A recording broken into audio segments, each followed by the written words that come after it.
അവർ പടക് നീക്കി മുന്നോട്ട് പോവുക. They started moving to the other side. പടകിൽ കർത്താവ് ഉറങ്ങുക.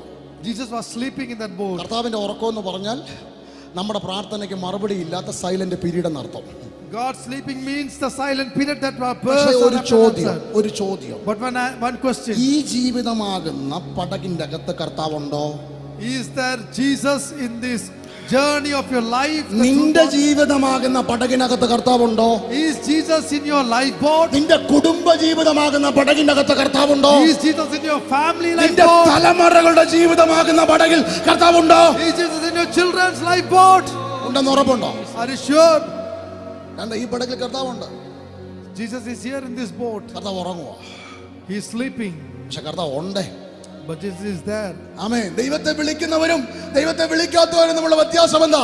ദൈവത്തെ വിളിക്കുന്നവർക്ക് അറിയണമല്ല പറയണം, പറഞ്ഞു തുടരണം, അത് തന്നെ പറയാവൂ.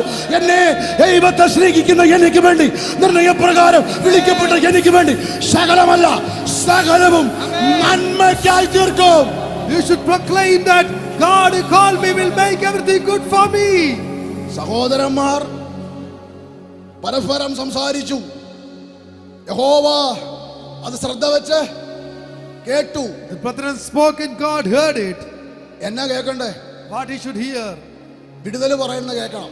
He should hear you വിശ്വാസം പറയുന്ന കേൾക്കണം. Speaking faith. അത്ഭുതത്തെ പറയുന്ന കേൾക്കണം. Speaking miracle. ദൈവപ്രവൃത്തി നടന്നതിനെ കുറിച്ച് പറയുന്ന കേൾക്കണം. Speaking about the work of God. അനുഗ്രഹമായി മാറും. You will be a blessing. നിന്റെ വീട്ടിലെ സംസാര വിഷയം അത്ഭുതമാണോ? നിന്റെ വീട് അത്ഭുതത്തിന്റെ വാതിലായി മാറും. If your topic in your house is about miracle, your house will become a door to miracles.